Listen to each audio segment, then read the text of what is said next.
Gara-gara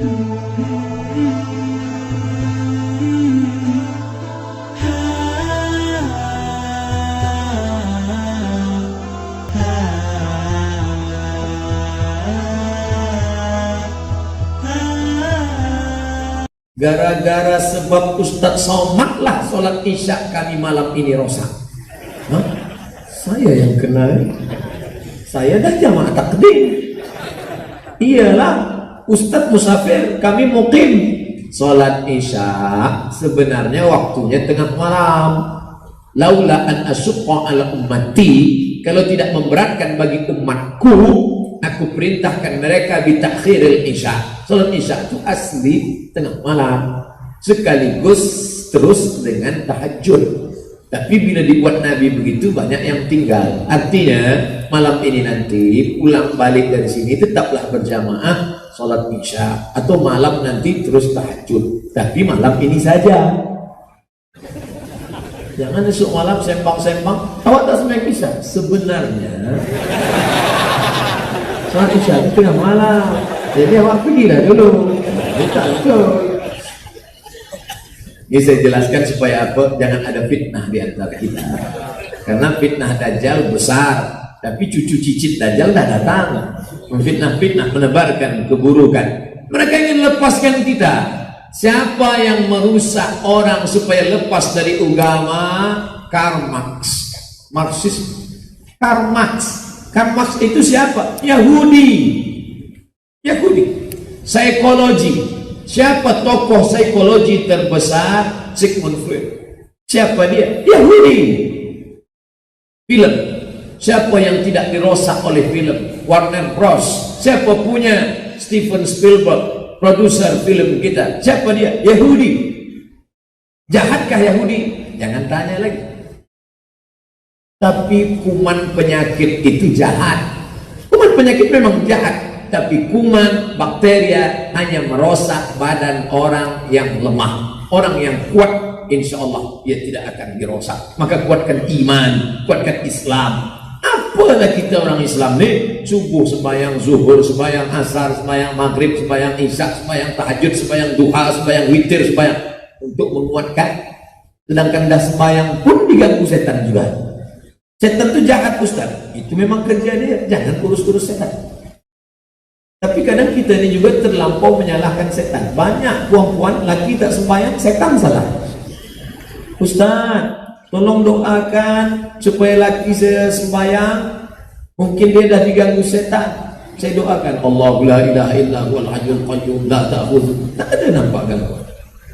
Bukan diganggu setan. Kata setan, aku tak ada ganggu dia. Memang dia tak sembahyang. Artinya apa? Bahwa ada kita memperturunkan hawa nafsu, tapi ada bisikan daripada syaitan. Maka kuatkan dengan istiqamah, berzikir tak berhenti, bersalawat, bertahmid, bertakbir. Ini semua dalam rangka menguatkan. Empat sudah terwujud. Mereka pindah ke Palestina, sudah menanami hijau sajaratul gharqad, pohon gharqad, sudah menghancurkan Babilonia, Irak dulu lantak, sudah melepaskan umat Islam dari ikatan Islam. Banyak yang mengaku Islam, tapi hanya setakat Idul Fitri, Idul Adha. Tak ada lagi amar ma'ruf nahi munkar. Sudah pada sebagian umat Islam. Last, yang kelima, bagaimana supaya Dajjal itu turun menurut mereka? Mereka harus mengembalikan binaan Temple of King Solomon, yang menurut mereka di mana letak kuil temple itu? Di bawah Al-Masjidil Aqsa. Maka keliling Masjidil Aqsa mereka sudah gali tunnel-tunnel. Tinggal menunggu roboh jatuhnya saja, dan mereka sudah membuat gambarnya. Itulah nanti bangunan binaan akan tegak berdiri. Dan sampai hari ini umat Islam masih terlena tidur panjang. Dan bila ada orang yang berceramah tentang ini, Abdul Somad semalam cerita tentang Palestina. Palestina tak usah bahas. Kita bahas Masjidil Haram, Masjid Nabawi saja cukup. Pergi ke Makkah, pergi ke Madinah. Labbaik Allahumma labbaik, labbaik la syarika lak labbaik. Bawa banyak-banyak dosa, menangis di pintu Ka'bah. Ya Allah, Kenapa engkau menangis? Kaki dipijak. Bukan itu tujuan agama. Bahwa umrah menghapus dosa, hadisnya sahih. Al-umratu ilal umrati kafaratul lima bainahuma. Umrah menghapus segala silap, salah dan dosa. Tapi kita juga diajarkan dalam hadis lain, man lam yahtam bi amril muslimin, sesiapa yang tak peduli kepada perkara umat Islam, alaysa minhum, maka dia bukan golongan umat Islam. Bila ini terjadi, tanal-tanal sekeliling Palestina itu akan merobohkan, lalu bangkitlah mereka, dan saat itu apa yang terjadi dengan kita? Siapa yang boleh menolong? Hadisnya, hadis sahih, datanglah Al-Masih Isa ibnu Maryam, tempat dia turun di kota Damaskus, di sebuah menara berwarna putih, dan dia akan datang menyerang Al-Masih Dajjal. Bertemu dua Al-Masih, Al-Masih original dengan Al-Masih Dajjal. Siapa yang boleh membezakan mana yang original, mana yang Dajjal? Jangankan membezakan Al-Masih, membezakan jam handphone pun kadang kita tak boleh. Ini handphone awak, oh, original ke? Tak, Dajjal. Membezakan handphone yang original pun kita kadang tak dapat. Membezakan emas yang original pun kadang kita tertipu. Bagaimana membezakan Al-Masih Isa dengan Al-Masih Dajjal? Tapi Isa dah mati. Wa ma salabuhu, mereka tidak berhasil menyalib Nabi Isa. Wa ma qataluhu, mereka tak pernah membunuh Nabi Isa. Lalu yang dibunuh itu siapa? Yang dibunuh itu adalah Yudas Iskariot, yang sudah menunjukkan tempat persembunyian Isa. Mereka datang mencari murid-murid Isa. Hai murid Isa, ini 300 keping uang emas, tolong tunjukkan di mana persembunyian Isa. Mereka tak mau tunjukkan, tapi ada satu yang berkhianat. Kata Yudas, aku tahu, biar aku tunjukkan. Baik Yudas, tentara dari Rom bersama padri-padri Yahudi ingin menangkap Nabi Isa. Yudas yang menunjukkan tempat. Mana tempatnya Yudas? Itu rumahnya. Yudas masuk duluan, tapi mereka tentara lama menunggu Yudas tak keluar-keluar. Nak miss call handphone tak ada. Kalau ada kan boleh telepon Yudas, tak boleh masuk, masuklah. Mereka tak sabar tunggu, masuklah tentara bersama padri ke dalam, dan sampai di dalam terjadi mukjizat. Wa ma qataluhu, mereka tidak menangkap Isa. Wa ma salabuhu, mereka tidak menangkap menyalib Isa. Lalu siapa yang mereka tangkap? Walakin syubbiha lahum, ada seorang lelaki yang wajahnya tiba-tiba saja berubah menjadi wajah Isa alaihissalam. Itulah yang ditangkap dan disalib di tiang Golgota, yang akhirnya disangka orang sebagai Isa alaihissalam. Maka apa kata Allah dalam surat Al-Maidah? Laqad kafara alladhina qalu innallaha huwal masih ibnu Maryam. Laqad kafara alladhina qalu innallaha thalithu thalatha. Saya memberikan tazkirah, hanya membacakan ayat Quran dan hadis Nabi SAW. Kalau saya dipersalahkan gara-gara ini, maka salahkanlah Al-Quran dan hadis Nabi Muhammad SAW. Saya yakin dan percaya, selepas tazkirah ini diupload di YouTube, akan banyak haters, tapi lovers. Ridhan nas ghayatun la tudrak.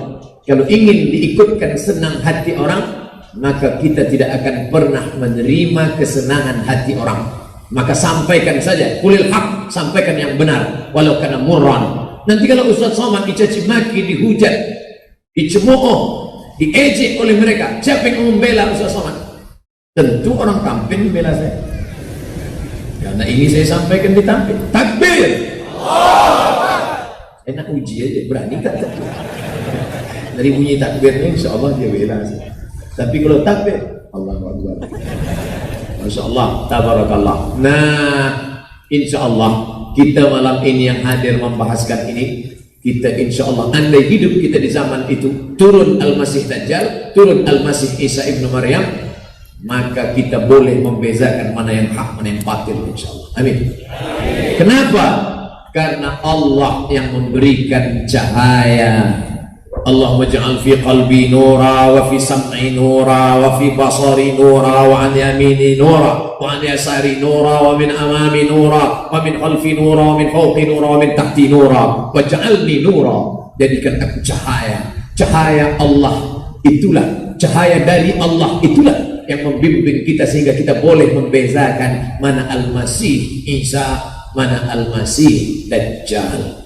Alhamdulillah Ustaz Somad, kami berhusnuzon nampaknya ulama Nusantara yang dapat cahaya itu nampaknya sekarang ini Ustaz Somad. Dari mana engkau tahu? Kami lihat di YouTube masa Ustaz berceramah ditampil terang. Iyalah, lampu terang. Cahaya lampu akan padam, cahaya api akan kering minyaknya dan dia tidak akan mati. Mana cahaya yang tak mati? Cahaya diberikan oleh dia, la yamutu fiha wala yahya. Keadaan mereka yang tak hidup dan tak mati, tapi dia bukan tidak hidup, bukan tidak mati. La ta'khudhuhu sinatun wala naum. Yuhyi, dia menghidupkan, wa yumit, dia mematikan, wa huwa ala kulli syai'in qadir.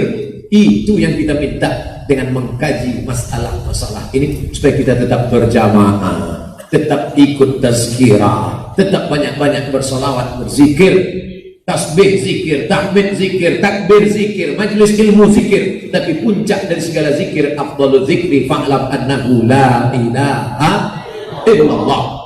Itu mesti dikuatkan supaya Allah turunkan cahaya pencerahan, Allah turunkan sakinah. Walladzi anzala sakinata, Allah yang menurunkan sakinah fi qulubil mu'minin, ke dalam hati orang beriman. Turunlah Nabi Isa alaihissalam di Menara Putih di Dimas, lalu kemudian dia mengejar dari Dimas Suriah menuju Palestina, dan dia berhasil membunuh Al-Masih Dajjal di sebuah pintu bernama Bab Lud. Bab pintu, Lud, pintu Lud. Pintu itu sekarang ada di Palestina. Disitulah Nabi Isa akan membunuh Al-Masih Ad-Dajjal. Bahwa Isa berhasil membunuh Al-Masih, ya, tidak diragukan. Hancurlah pasukan Israel dan menang pasukan umat Islam. Yang jadi masalah saat itu kita masuk pasukan mana? Itu yang menjadi masalah. Antara hitam dengan putih, antara benar dengan salah, antara hak dengan batil. Dunia ini memang itu saja isinya. Yang jadi masalah, kita berpihak kemana? Ustaz Somad, kenapa saya hidup zaman sekarang? Susah saya. Coba kalau saya hidup dulu zaman Nabi Muhammad, pasti saya dengan Nabi, pasti saya dengan Abu Bakar. Orang macam awak ini, anda hidup zaman Nabi, mungkin pun tak hidup dengan Nabi, tak sangkut dengan Nabi, tak bersama dengan Nabi. Andai awak hidup dengan Nabi dulu, mungkin bukan ikut Nabi, tapi ikut Abu Jahal dan Abu Lahab.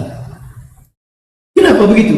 Karena berfikirnya selalu menyalah-nyalahkan masa, menyalah-nyalahkan takdir Allah. Ini takdir Allah, bahwa kita hidup di tahun 2019. Ini zaman banyak betul godaan, Ustaz. Saya tak boleh berzikir. Coba kalau saya hidup zaman Abu Bakar dulu, pasti saya berzikir. Sekarang saya nak berzikir, masuk miss call.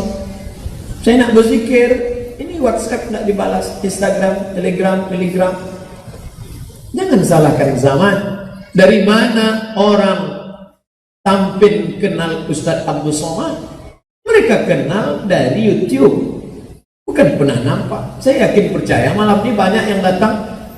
Tapi dah lama dengar tazkirah Ustaz. Kami datang malam ini bukan nak dengar tazkirah, nak tengok saja Ustaz ni ada tak? Dan nampak, oh Ustaz Abdul Somad selama ni kami nampak di YouTube tu besar, rupanya kurus. Sebab itulah maka dibuat gambar besar-besar.